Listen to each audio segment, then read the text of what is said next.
Okay na? Walang songs, ano, Maya? Wala po. O sige, diretso na Donita. Sige po, i-welcome po natin si Donita. Siya po yung mag-share ng Word of God ngayon.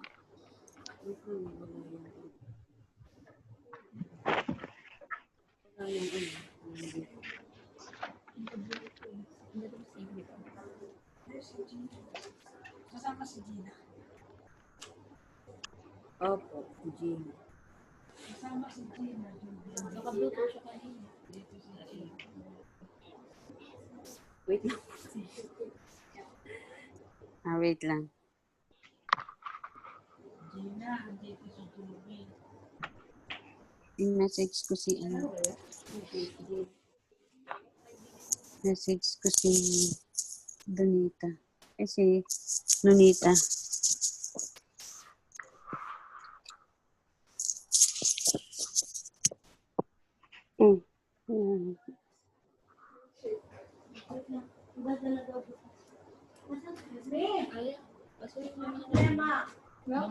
Baka hindi siya pumunta ngayon. Ewan kung may kasamang tropa eh. Eh sabi namin masisira yan pag hindi.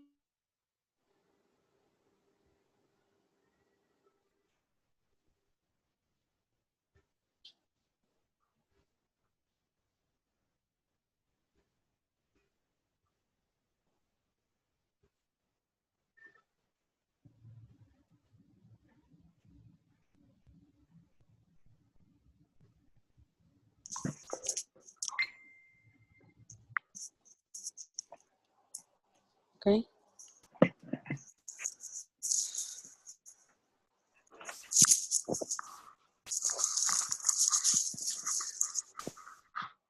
Okay na?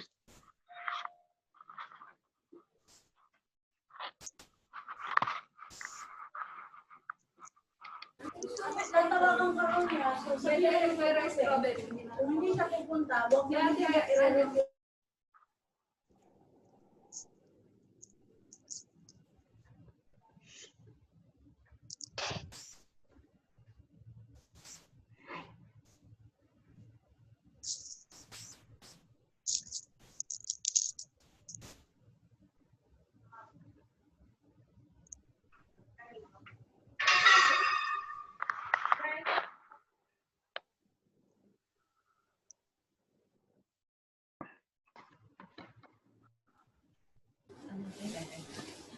Hello po.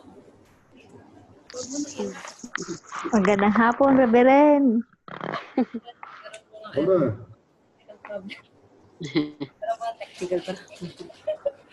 Okay, isang mapagpalang hapon po sa ating lahat. Handa na po ba tayong mag-aral ng salita ng Diyos? Amen. Lang po mamaya once kapag nag-mute na po tayo. Okay? So, bago po tayo magsimula, makipagbukas po kayo dito sa Luke chapter 5, verse 32.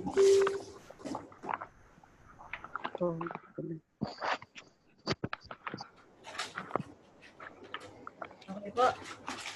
Diyan na po ba tayo lahat?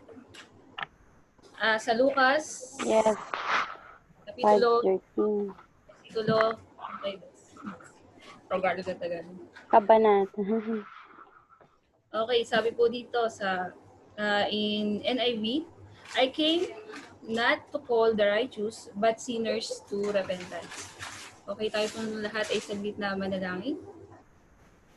Yes, Lord God, hallelujah, Jesus. Kami po nagpapasalamat, O God, sa hapon pong ito na kami muling pinagsama-sama mo upang mag-aral na yung salita. Salamat, Lord God, sa mga salita mo na ituturo mo sa bawat namin, Panginoon.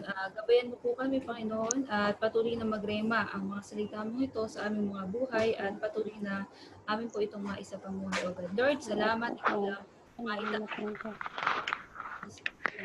sa amin na naririto, O God, na mag-aaral namin yung mga salita. Salamat po, Panginoon, sa patuloy na gabay ng iyong Banal na Espiritu Santo sa buhay ng bawat isa sa amin. Salamat po, O Diyos, sa iyo po namin ipinagkakatiwala ang lahat. Sa pangalan mo, Jesus. Amen. Okay. So, yun po yung pinakabibigang diin po natin dito or pinaka-lesson po natin is about genuine repentance. So, yung pinaka-verse po na to, yung pinaka-emphasize ko po dito is about repentance. Para po sa atin, what is repentance? Sabi po dito, the doctrine of repentance as taught in the Bible is a call the person to make a radical turn from one way of life to another. Naririnig po ba natin lahat? Naririnig po? Okay. So, yun po ang sabi. Repentance, it is taught in the Bible. It is a call to person to make a radical turn from one way of life to another. So, dito po is, meron pong dalawang uri ng repentance. In Greek word, okay, so minsan, di ba, akala natin repentance, yun na yun, pagsisisi, yun na yun. Pero sabi po dito sa Greek word, meron pong dalawang uri. Ito po yung metanoia and metamelomai na tinatawag. Ano po ba yung metanoia or ano po ba yung difference ng dalawang to? Sabi po dito, ang metanoia is real repentance or genuine repentance, a transformative change of heart, absolute and ultimate unconditional surrender to God. Ito po yung metanoia na tinatawag. Unconditional surrender to God as sovereign. In repenting, one makes a complete change of direction. Ito yung 180-degree turn towards God. So, yun po yung metanoia. And then, meron, yung isa po, yung pangalawa is metamelomai. Metamelomai is use of a change of mind, such as to produce regrets or even remorse of account of sin, but not necessarily a change of heart. So, yun po yung dalawang uri ng repentance in Greek word. Yan po yung pag-aaralan natin ngayon. So, ito po yung mga, meron po ako ditong sample ng repentance or yung mga tao na nagrepent sa Bible. Open po natin yung Bible natin sa Matthew 27 verse 3 to 5. Sorry po, kinakabahan ako. Okay. Dito po sa Matthew 27 verse 3 to 5. Okay, ito po yung sa life of Judas. Kilala naman po natin lahat si Judas, di ba po? Okay. So, sabi po dito, sa Matthew 27 verse 3 to 5, when Judas, who had betrayed him, saw that Jesus was condemned, he was seized with remorse and returned the 30 pieces of silver to the chief priest and elder. Sabi po dito sa verse 4, I have sinned, he said, for I have betrayed innocent blood. What is that to us? They replied, that's your responsibility. So Judas threw the money into the temple and left. Then he went away and hung himself. In the life of Judas po, saan po ba siya dun sa dalawang uri ng repentance? Tunay nga ba na siya ay nagsisi? Yung tinatawag natin na metanoia in Greek word?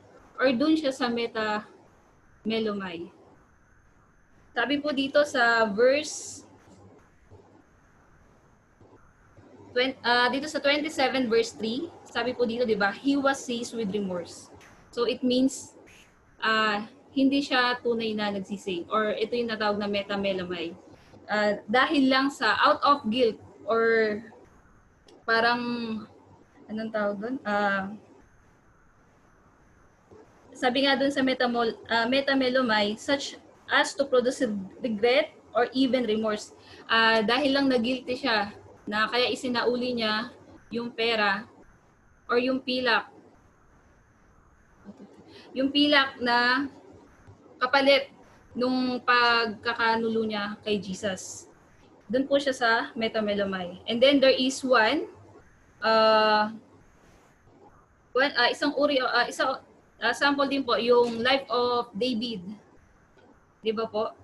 Kung titignan po natin dito, siya rin po ay nagkasala sa Panginoon dahil sa kanyang pangangalunya, di ba po? Ito po yun yung time na yung kay Bathsheba, di ba? Kay Bathsheba, yung nangalunya na siya and then naging murderer pa siya. At the same time, yung kahit hindi siya yung pumatay, pero siya yung nag-utos, di ba?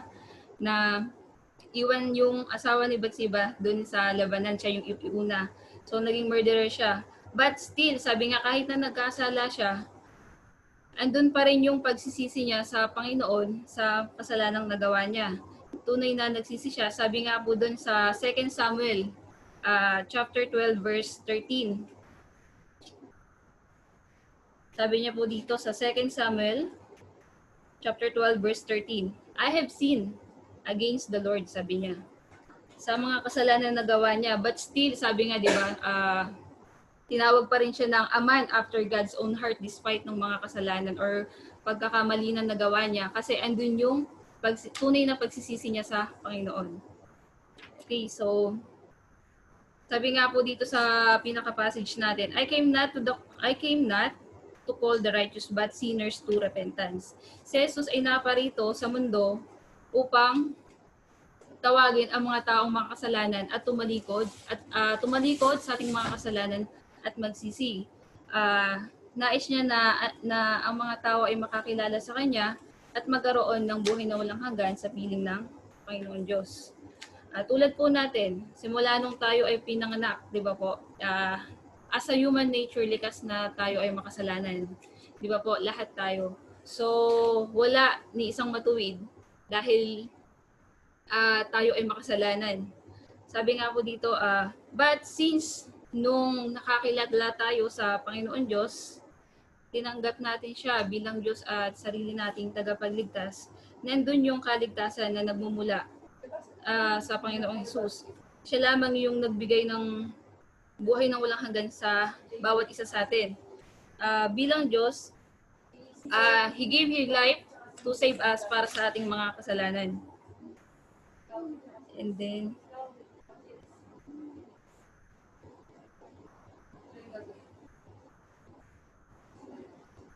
so simula po nung naging isang Kristiyano tayo, nandun na yung tunay na pagsisisi, yung genuine repentance na tinatawag. Sa mga kasalanan na nagawa natin, yung mga wrongdoings na nagagawa natin is ito yung pinagsisihan na po natin ito, di ba po? Amen po ba? Amen, Reverend. Sorry po, kinakabahan.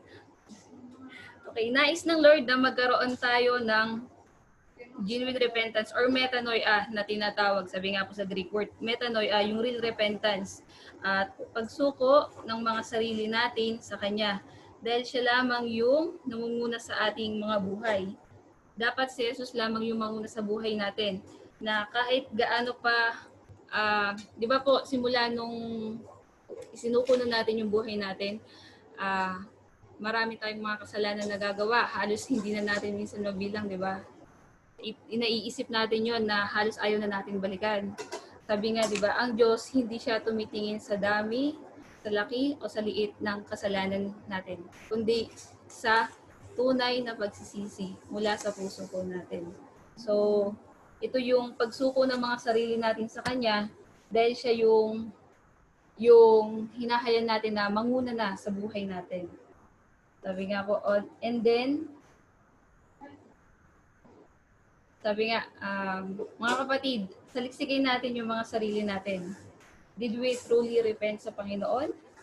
Simula nung nakilala tayo sa Kanya, sa mga kasalanan na nagagawa natin, tunay nga bang pinagsisisihan natin ito? Tanging ikaw kapatid, ako, at ang Diyos lamang ang nakakaalam. So, and then, sabi nga po dito sa, makipagbukas po kayo sa 2 Peter chapter 2, verse 10.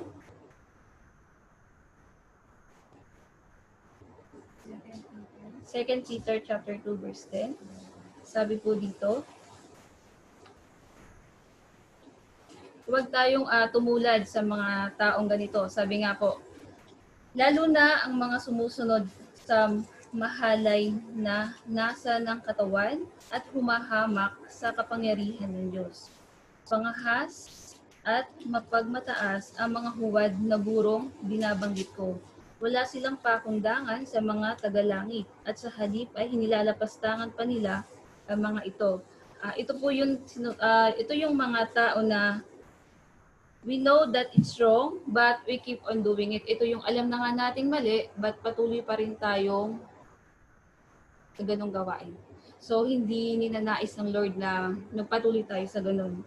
Huwag tayong tumulad sa taong mga ganon or wag nating hayan yung sarili natin na magpatuloy sa ganon because God want us na yung real repentance or genuine repentance. Sabi nga po dito, yung example or meron nga po yung paghahalintulad sa mga hayop. 'Di ba sabi dito sa Proverbs 26 verse 11? Proverbs 26 verse 11. Maganda po siya sa NIV version, sabi dito sa Tagalog. Sa Kawikaan 26 verse 11, ang taong nananatili sa kanyang kahangalan ay tulad ng aso. Ang sariling suka ay binabalikan nito. So wag po tayong tumulad. Wag tayong maging isang katulad ng isang aso. Yung alam mo na ngang mali, pero patuloy na hinahatak ka ng pagkakamaling yon upang magkasala sa Panginoon. So hindi ninanais ng Lord na mag-continue tayo sa mga ganong bagay. And then, next po, dito sa 2 Peter or 2 Pedro, chapter 2, verse 22. Angkop na angkop sa nangyari sa kanila ang mga kasabihan. Ugali ng aso matapos sumuka ay muling kinakain ang nailuwana at ito namang baboy, paliguan mo man, pilit na babalik sa dating lubluban. Katulad nga po din po sa baboy, di ba? Kahit napakalinis, kahit nahugasan mo to, sabunin mo, shampoohin mo, but still kapag pinakawalan mo sa putikan, maglalaro siya doon, di ba? So it's still andun pa rin yung magiging marumi, di ba po? So katulad ng mga ito, wag nating hayan sa buhay natin na manumbalik tayo sa mga old sin or sa mga pagkakamali natin. Alam ng Lord, nasisiyasat niya yung mga puso natin, yung mga pagkakamali na gagawa natin. But still, dapat sa sarili natin, pagsisihan natin ito ng tunay. Surrender natin na yung buhay natin sa Diyos, yung totoo. Pagsisihan natin yung mga kasalanang nagagawa natin. And then, isuko natin yung buhay natin sa Kanya lamang. Sabi nga po dito, alam ng Diyos ang lahat ng ating ginagawa. Wala tayong maitatago sa Kanya. Sabi nga, God is watching us. Amen? God is watching us. Hindi man natin nakikita, ba't ang Diyos nakikita tayo? Kahit saan man tayo magpunta, kahit saan man tayo magtago, kahit magpunta man tayo sa madilim, ang Lord nakikita niya lahat. Wala tayong maitatago sa Kanya. Sabi nga po dito, maging thankful tayo sa Diyos sa lahat ng ginagawa niya sa buhay natin. Sa habag, thankful tayo sa Lord sa grace and mercy niya na ibinibigay sa buhay natin. But, sabi nga po, huwag natin itong abusuhin. Gawin natin ang lahat na gawin natin lahat yung nais ng Diyos or lahat ng gawin natin lahat yung nais ng Lord sa buhay natin. Dahil siya ay ang Diyos na mapagpatawad at mahabagin. Wag tayo, katulad nga po na sabi ko kanina, wag tayong magpatuloy sa kasalanan na alam na natin na ang Diyos ay mapagpatawad at mahabagin, but still isipin natin na ay ang Diyos, ganun naman siya. So, ipagpapatuloy ko ito kasi bukas makalawa, papatawarin naman ako ng Lord. Wag pong maging ganun yung mindset natin. Wag tayo, katulad nga po na sinabi ko, wag tayong katulad ng maging katulad sa isang aso, di ba? Matapos na isukan niya yung kinain niya, but still kakainin niya ulit. Huwag tayong maging ganon. Dahil hindi nais ng Diyos na mag-continue tayo sa ating mga kasalanan. And then,